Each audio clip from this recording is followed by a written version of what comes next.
Hello students, now the continue part of acquired immunity here. In that is the first one, active immunity here. So we have made them as the active immunity and the passive immunity here.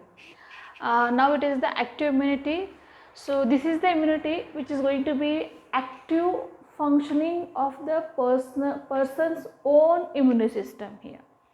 अशी immunity आहे की तो immunity जे आहे त्या इंडिव्हिज्युअलचं on immunity असणार आहे. ठीक आहे. So which will defend the organism here. So which lead to the synthesis of antibodies and also in the production of immunologically active cells here.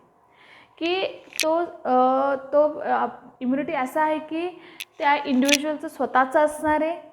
मग तो इम्युनिटी असल्यावर कुठलंही डिसीज त्यावेळेस झालं तर त्यावेळेस ते प्रोड्यूस काय करणार आहे, अँटीबॉडीज प्रोड्यूस करणार आहे along with the immunologically active cells produce करणार आहे. ठीक आहे. त्याला मी काय म्हणतो, ॲक्टिव्ह इम्युनिटी म्हणतो. पण हे ॲक्टिव्ह इम्युनिटी जे आहे इट इज द स्लो.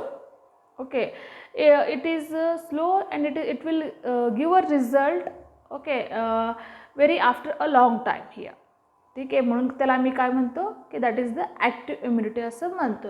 मग ह्या ॲक्टिव्ह इम्युनिटीमध्ये की naturally acquired active immunity, artificially acquired active immunity असणार आहे. ठीक आहे. आता बघा इथं की ऑलरेडी ॲक्टिव्ह इम्युनिटी तरी आहे, तो ॲक्वायर्ड इम्युनिटी आहे. त्याच्यामध्ये जस्ट तुम्हाला काय ॲड करायचे, natural and the artificial add करायचे.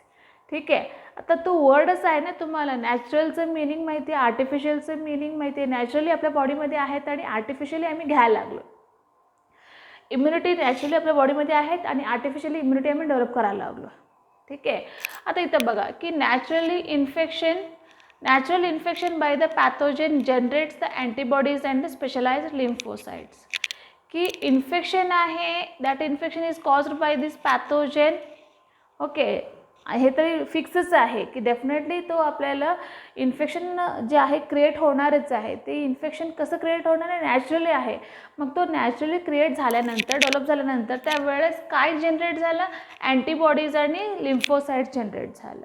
असंच एक एक्झाम्पल आहे मीझल्स. त्या पर्सन जे आहे मीझलपासून अटॅक झाला होता आणि त्याचं रिकव्हरी झालं after a long time here. Okay. So that is the naturally acquired active immunity असणार आहे. तसं आर्टिफिशियली ॲक्वायर्ड ॲक्टिव्ह इम्युनिटीमध्ये काय असणार आहे की वॅक्सिन्स आर ॲडमिनिस्ट्रेटेड. ओके. म्हणजे काय की vaccines we should give them a vaccine, then only they are able to develop antibodies or the specialised cells for such against pathogens.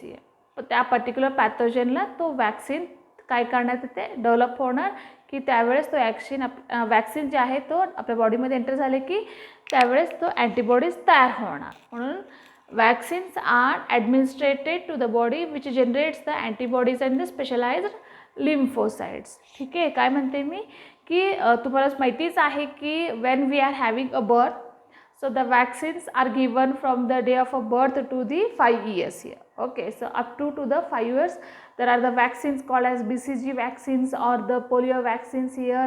There are the vaccines called as the measles vaccines are there. There are the hepatitis A, hepatitis B vaccines are there. There is a typhoid vaccine is there. हे जे vaccines आहे सगळे vaccine जे आहे आपल्याला from the birth to the till of 5 years पर्यंत जे आहे हे vaccines आपल्याला देत असतात. म्हणजे त्यावेळेस जे आहे आम्ही वॅक्सिन घेतलेलं आहे. तर ते वॅक्सिन काय करतात, ते येणाऱ्या डिसीजला काय करतात, तो डिफेंड करू शकतात. नेक्स्ट डे कधीही त्या आपल्या डिसीज आपल्या बॉडीमध्ये एंटर झाले की तोपर्यंत आपल्या बॉडीमध्ये अँटीबॉडीज तयार आहे. की टायफॉईड डिसीज झालं तर ते वॅक्सिन तयार आहे, किंवा पोलिओ झालं तर पोलिओचं वॅक्सिन तयार आहे. म्हणजे हे जे वॅक्सिन्स आपल्याला बॉडीमध्ये ऑलरेडी तयार आहे. म्हणून मी एक्झाम्पल काय दिले, पोलिओ, BCG, MMR आणि दॅट इज द वॅक्सिन्स. त्या वॅक्सिनचं नाव काय आहे, पोलिओ वॅक्सिन म्हणा, BCG वॅक्सिन किंवा MMR वॅक्सिन असं नाव आहे. लक्षात आलं लागलं तुम्हाला इथं की नॅचरली काय आहे आणि आर्टिफिशियली काय आहे. तर नॅचरली जे आहे तो इन्फेक्शन झाल्यानंतर बॉडीमध्ये नॅचरली काय होतं, तो वॅक्सिन तिथं तो जी काही आपल्याला अँटीबॉडीज आहेत तो तयार होतात आणि त्या डिफेंड करण्यासाठी. असं एक्झाम्पल कोण आहे, मीझल्स आहे. आणि तसं जे आहे तो पोलिओसाठी जे काही आहे किंवा अदर डिसीजसाठी जे काही वॅक्सिन्स आहे आपल्यामध्ये आर्टिफिशियली आम्ही घेतात, मग त्याच्यानंतर जे आहेत अँटीबॉडीज त्या डिसीजला डेव्हलप होतात. म्हणून तो काय झालं, naturally acquired active immunity and the artificially acquired active immunity असणार आहे.